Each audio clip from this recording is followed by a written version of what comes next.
How's it going, guys? I'm the Gaming Updater, but you could call me TK, and welcome to my breakdown of the Battlefront 3 trailer shown this year at E3.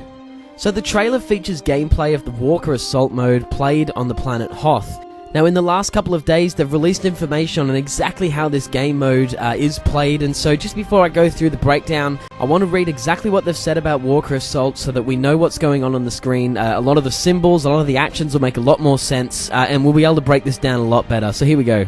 Walker Assault is a game mode focusing on the Empire's mighty AT-AT assault vehicles, also known as Walkers, slowly but steadily moving towards a rebel base.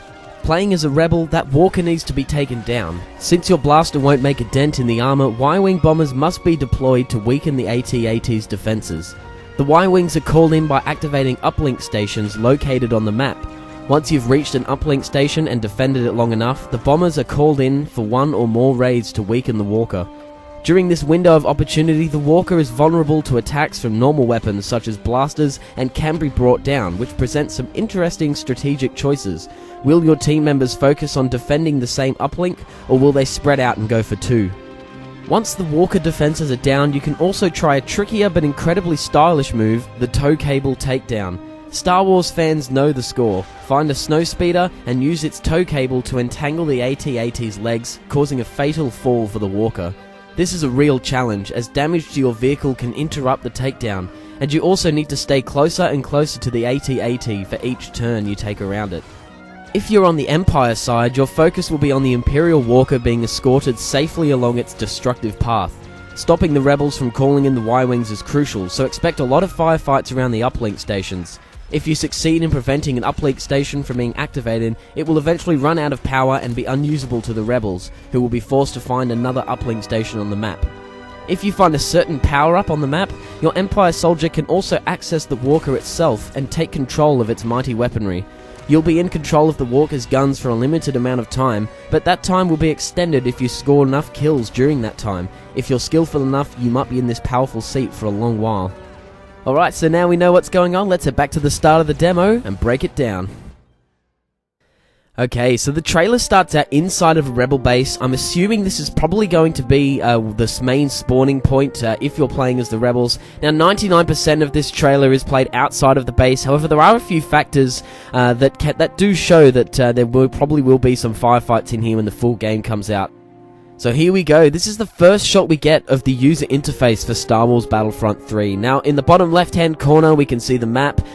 This will operate more so like the map does on Destiny, where zones are highlighted rather than dots. Now, this sort of makes sense in the sense that there's going to be a lot more chaos in this game. There's going to be a lot more things happening, so individual dots really wouldn't work, and so you'll see friends and major objectives and stuff like that, but apart from that, enemies will be highlighted as zones around the map rather than individual markers. On the right hand side, we can see three little carded symbols and one in a little circular one. Now, the little circular one at the bottom, we will see in a few seconds, turns out to be the binoculars that you'll see in the movies as well. Not quite sure what they do. They must have some sort of spotting function or something like that. Later on in the demo, we'll see an Imperial soldier, and he has that spot filled with a type of grenade. So, not quite sure what the function is of that quite yet. Throughout this entire demo, the top card and the left card are not used at all. So, just going from these images, the left one could be some sort of droid. It looks like a droid, maybe some sort of healing droid or something like that. It could be a kind of grenade or something like that. The top one looks like it's going to be the shield. Now, it says 5 down in the bottom. I'm assuming that will mean that you only have a capacity of 5 of those, so you only have a maximum of 5 shields you can put up, possibly throughout the entire game, possibly in a lifetime, we're not quite sure. And the one on the right, have absolutely no idea what that one means. Now, it may be some sort of movement card. Later on, we'll see another type of class in this game. That spot will be filled with the jetpack, which is used once or twice in this video, so it could be something to do with movement, we're not quite sure. There are also two icons on the left of the screen there. They are the uplinks. Now, at any given time, there are two uplinks located around the map. One at the start of the game is just outside the base, a few hundred meters. The other one is inside the base. Now, this is what makes me think that there will probably be some good firefights inside. Now, it is just on the entrance of the doorway, so I'm not quite sure if they're going to come back to all these tunneled areas and things like that. They may be a sort of boarded off spawn point for the rebel soldiers, but we could see some battles within these hallways, which would be absolutely awesome.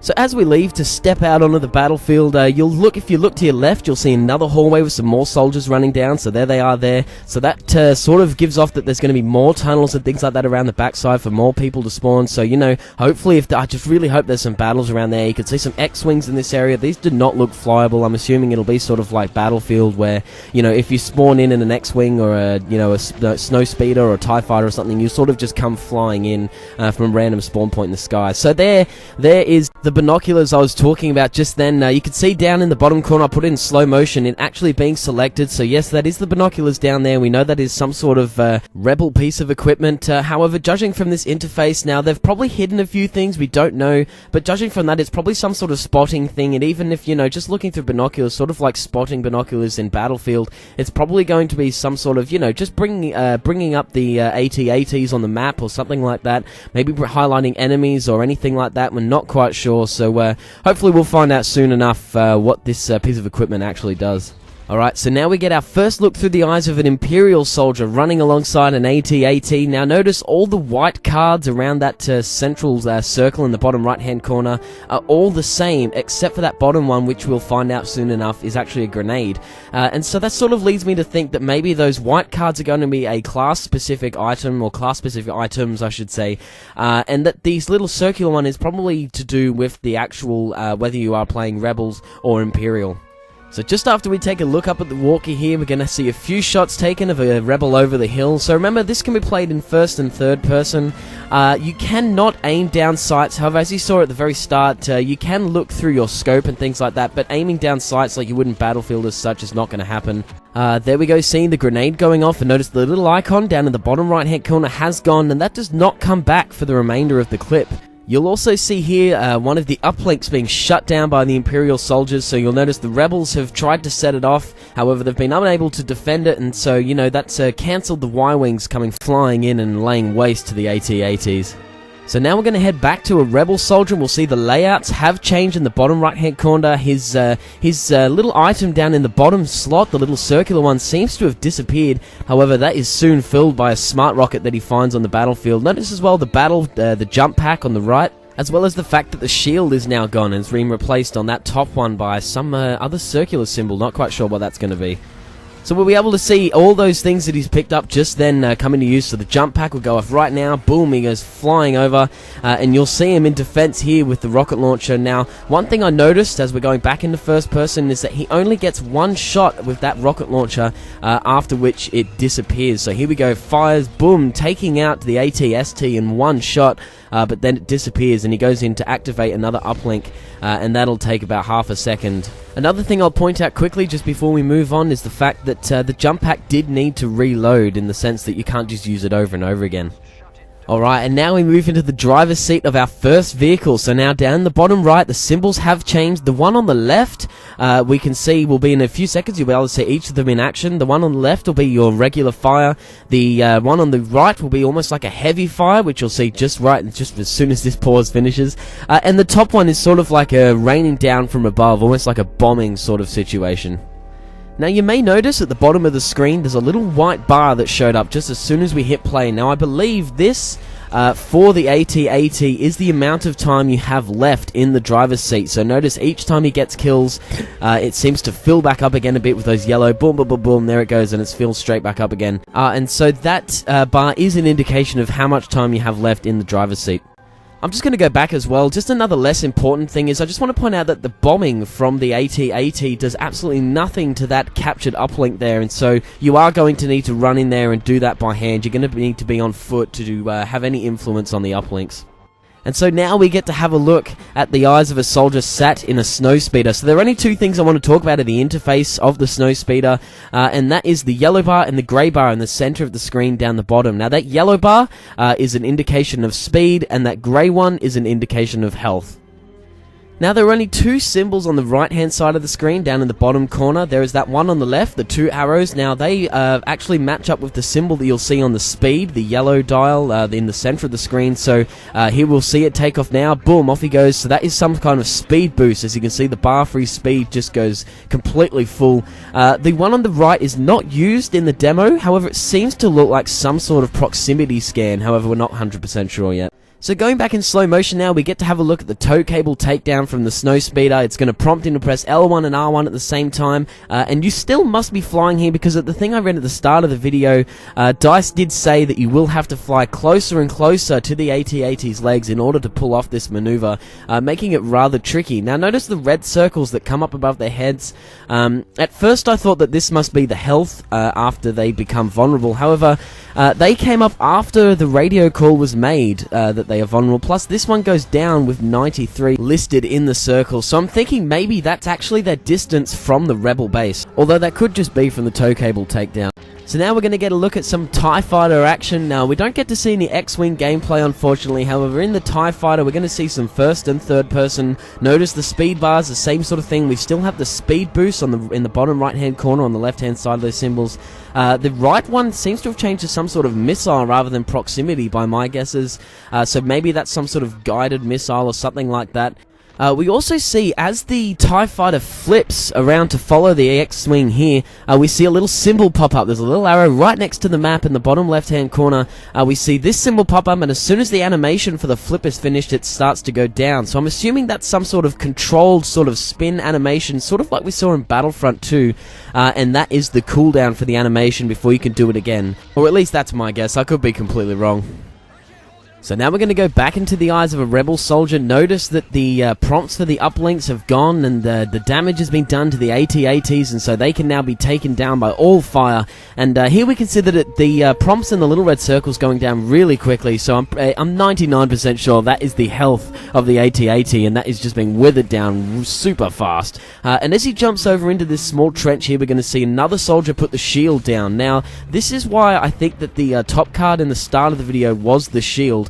As he does not have it anymore, he's not putting it down himself. We could see this soldier putting it down, and so I'm assuming this is the class that can use it, and that was the symbol we saw at the start of the video. So notice the bar comes up in the middle of the screen down the bottom, and that seems to be the health of the shield. So as the fire comes down from above, I think that's the fire coming from the AT-AT, the sort of bombing that we saw earlier in the little demo when we saw from the driver's seat. I think that's that, and that sort of just destroyed the shield, but still kept them safe. And then we move on to this, the introduction of Jedi and Sith to the demo. So in the demo, we're able to see Darth Vader and Luke Skywalker. So similar to the article that I read out at the start of the video, DICE also put out one relating to these two characters and their moves. So I'm just going to read those out, seeing as though they tell us everything that I can pull out from this video. The ultimate hero in the Star Wars franchise, Luke Skywalker is a powerful yet acrobatic character who of course fights off the opposition armed with his lightsaber, a Jedi's weapon. Luke has a varied and powerful moveset featuring a wide sweeping heavy attack with the lightsaber that can take out a large group of enemies. For more distant targets, the Force Push is a gratifying move that will send Imperial troops flying. The Saber Rush lets you use the Force to propel yourself extremely quickly for a lightning-fast attack. So make no mistake, the Force is strong with this one. Vader is more ponderous and purposeful in his moves compared to the acrobatic Luke, but his abilities more than make up for it. Vader also has a heavy attack for short-range uses that will come in handy when running into a group of rebels. The iconic and evil Force Choke lets you strangle enemies from a distance and is great to combine with the crowd-controlling Saber Throw. The latter sees you throwing your weapon against a group of enemies, killing more or less everyone in your way. And as with all heroes and villains, combining all of these attacks is something we hope you'll find hugely satisfying. So to become these villains, you will have to find power-ups set around the map. So it's not really a kill streak or anything like that. You just have to find these power-ups set on the map. Hopefully they're not too easy to find or they're not in the same places. Otherwise you'll end up having characters or people just going straight to them. And just, flogging the Jedis as soon as they possibly can. But that's it. Thanks for joining me. Thanks if you made it all the way to the end of the video. Be sure to hit like and subscribe. And I'll catch you later, guys. TK out. Have a good one.